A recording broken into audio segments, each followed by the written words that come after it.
Hello students, आज के video में एक बहुत छोटा सा टॉपिक है बौद्ध संगतियाँ।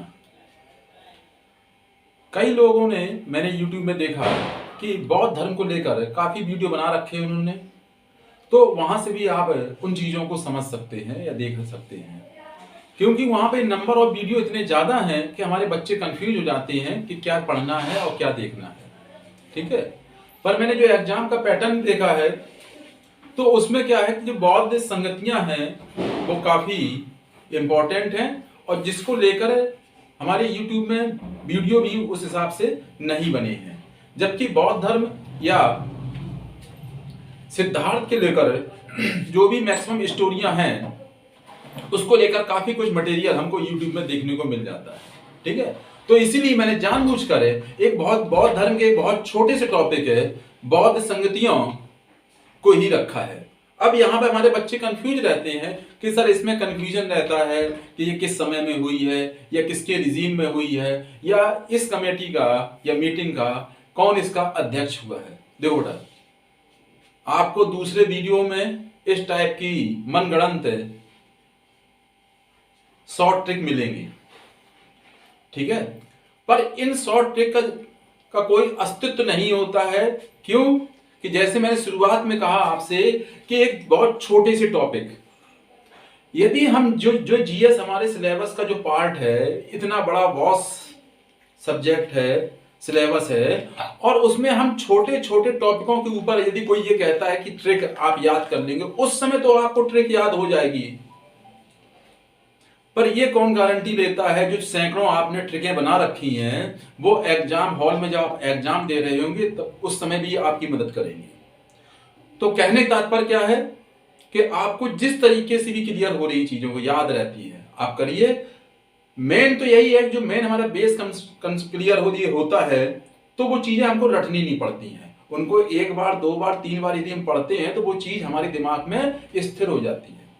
ठीक है, तो आज हम देख रहे हैं बौद्ध संगतियां। बौद्ध संगतियां थी क्या आखिर? तो इसको आप लोग कुछ और ना समझे, एक तरह से बौद्ध धर्म के प्रचार प्रसार के लिए की गई या उस समय की जो समस्याएं आई उन समस्याओं का सामना करने के लिए की गई एक मीटिंगें ही थी। ठीक है, जिनको उस समय के जो महान शासक हुए हैं तो उन्होंने अपने रिजीम में शासनकाल में उन संगतियों का आयोजन करवाया जिसमें जो उस धर्म से रिलेटेड विद्वान और व्याख्याकार लोग थे उनको इकट्ठा करके उस पर चर्चाएं की गई। ठीक है, तो उसी में कुछ ना कुछ हमारा कंक्लूजन निकल के आया, कुछ उसमें निष्कर्ष निकल के आया।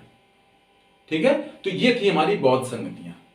तो बौद्ध धर्म में हुई तो हजारों सैकड़ों मीटिंगें हुई होंगी, पर जो मेन जो हम लोगों को देखना होता है वो चार ही देखनी है, चार बौद्ध संगतियां। ठीक है, क्योंकि यही सबसे ज्यादा बड़ी संगतियां हुई, इंपॉर्टेंट भी हुई। यहां पर चलो हम आगे बताएंगे टाइम के अकॉर्डिंग। जो पहली बौद्ध संगति हुई इसका टाइम देखेंगे आप लोग। जो हमारी पहली बौद्ध संगति हुई वो हुई 480। देखते हैं पहली बौद्ध संगति। जो हमारी पहली बौद्ध संगति हुई उसका टाइम था 483 बीसी। बीसी आप लोग समझते ही होंगे, बिफोर क्राइस्ट, प्रभु यीशु के जन्म लेने से पहले का समय। और ये समय क्या होता है, ये पीछे से आगे की ओर बढ़ता है, यानी कि ये जीरो की तरफ आगे आगे आता है। ठीक है, और प्रभु यीशु जब उनका जन्म हुआ तब से आज का जो समय है वो ये पॉजिटिव में आएगा, प्लस में आता है। जैसे हम लोग आज 2021 में है तो भगवान प्रभु यीशु को जन्म दिए कितना टाइम हो गया, 2021 साल हो गए हैं। ठीक है, तो ये इनके जन्म लेने से पहले का समय है, कितना है, 443 बीसी। ठीक है, तो ये इस रिजीम में पहली बौद्ध संगति हुई। और ये ध्यान रखना इसी टाइम में यानी कि 483 बीसी में ही भगवान गौतम बुद्ध का मृत्यु हुई थी, महापरिनिर्वाण की प्राप्ति हुई थी उनको। ठीक है, निर्माण उनको अपने जीवन में ही प्राप्त हो गया था, मोक्ष उनको अपने जीवन में ही प्राप्त हो गया था, पर जब उनकी डेथ हुई तो उस घटना को क्या बोला गया, महापरिनिर्वाण। ठीक है, वो कब हुआ था, 483 बीसी में हुआ था। तो अब हमको देखना है क्या कि हमको टाइम हमने देख लिया, कहां पर हुई थी, तो ये जो पहली बौद्ध संगति हुई थी गिरिब्रज में हुई थी, और यही गिरिब्रज आगे चल के क्या बनता है आपका राजगृह। ठीक है, बाद में राजधानी क्या हो जाती राजगृह, पर आप लोग अभी क्या याद रखेंगे, ओनली गिरिब्रज। गिरिब्रज में कहां हुई थी, ये हुई थी वहां पर जो एग्जैक्ट जगह थी सप्तपर्णी गुफा में हुई थी, ध्यान रखना सप्तपर्णी कोई गुफा जगह होगी, वहां पर पहली बौद्ध संगति हुई थी। ठीक है, वो समय किसका था, पहली बौद्ध संगति का आयोजन किसने करवाया था, जिसने पैसे खर्च किए थे, सीधी सीधी बात है, कौन था उस समय, अजातशत्रु, जिसने इस बौद्ध संगति का आयोजन करवाया था। क्योंकि आपको मालूम होगा कि जब भगवान गौतम बुद्ध थे तो उनकी और अजातशत्रु की कई बार आपस में बैठ के मीटिंगें होती हैं। ठीक है, ऐसी ही एक मीटिंग का विवरण हमको जो अजंता की गुफा है वहां से भी मिलता है। ठीक है, तो जो पहली बौद्ध संगति हुई इसके अध्यक्ष कौन हुए, तो इसके जो अध्यक्ष हुए थे पहली बौद्ध संगति के, वो कौन थे, महाकश्यप। ये ध्यान रखना, पहली जो बौद्ध संगति हुई उसके अध्यक्ष कौन हुए, महाकश्यप हुए। और इसी पहली बौद्ध संगति में क्या हुआ था, जो बौद्ध धर्म के दिशा निर्देश हैं, नियम कानून है, और जो भगवान गौतम बुद्ध के उपदेश हैं, उनको सुत्त पिटक और विनय पिटक में संकलित किया गया था। आपको जैसे मालूम होगा कि बौद्ध धर्म में टोटल 3 पिटक हुए, सुत्त पिटक, विनय पिटक और अधिधम्म पिटक है। उसमें जो पहली संगति हुई थी जिसमें हम लोग पढ़ रहे हैं, उसी में सुत्त पिटक और अधिधम्म पिटक, सुत्त पिटक व विनय पिटक का संकलन किया गया था। ये चीज ध्यान रखेंगे आप लोग। ठीक है, इसके बाद जो दूसरी मीटिंग होती है, तो जो दूसरी मीटिंग होती है वो इसका टाइम याद रखना बहुत इजी है, 383 बीसी में हुई थी। ठीक है, ये कहां हुई थी, ये अब राजधानी चेंज हो चुकी थी और राजधानी कहां शिफ्ट की गई थी, वैशाली में। ठीक है, तो अगली मीटिंग होती है वैशाली में। ठीक है, आप यदि इन जगहों का ही सीक्वेंस याद रख लेते हैं तो इससे भी हमारी हेल्प हो जाती है। जो दूसरी मीटिंग हुई वो वैशाली में हुई, वो समय किसका था, रिजीम किसका था, कालाशोक, या इसी का दूसरा नाम हमको क्या मिलता है, काकवर्ण। क्यों, जो शासक था कालाशोक या काकवर्ण, इसका कलर काफी काला था, इसलिए इसको काकवर्ण भी बोला गया। ठीक है, और इस संगति में इसका अध्यक्ष कौन हुआ, अध्यक्ष काफी इंपॉर्टेंट है। ठीक है, अध्यक्ष कौन हुआ, सर्वकामी इस मीटिंग के हेड थे, अध्यक्ष बनाए गए। ठीक है, एक चीज ध्यान रखना, यहां इस संगतियों से हमारे पास क्वेश्चन किस रूप में आ सकता है, तो नॉर्मली क्वेश्चन जो होता है वो मैचिंग में आता है। आपसे किसी भी बौद्ध संगति का लोकेशन, जगह पूछ सकता है, टाइम पूछ सकता है, शासक पूछ सकता है, या फिर उसका अध्यक्ष पूछ सकता है, या उस मीटिंग में जो मेन प्रमुख काम हुए हैं उसके बारे में पूछ सकता है। ठीक है, ज्यादातर मैं देखता हूं कि मीटिंग का शासक के साथ फिर या अध्यक्ष के साथ काफी क्वेश्चन आता है। ठीक है, तीसरी बौद्ध संगति जो हमारी होती है वो होती है, इसका हमें अलग अलग बुकों में अलग अलग टाइम दिया जाता है, 250 या फिर 251 बीसी। ठीक है, आपको दो में से एक ही मिलेगा, 250 या 251 ईसा पूर्व। ये जो बौद्ध संगति होती है, थर्ड बौद्ध संगति होती है, ये कहां पर होती है, पाटलिपुत्र में होती है। ये जो बौद्ध संगति होती है पाटलिपुत्र में होती है, और उस समय कौन शासक होता है, अशोक उस समय शासक होता है। और इस बौद्ध संगति का अध्यक्ष किसे बनाया जाता है, मोखली पुत्र तिस्स को बनाया जाता है। ये बहुत महान शख्स हुए, इन्हीं की विचारधाराओं से अशोक काफी प्रभावित होता है, और जिसकी वजह से फिर अशोक अपने शासनकाल के 8वें वर्ष से बौद्ध धर्म की तरफ अग्रसर हो जाता है।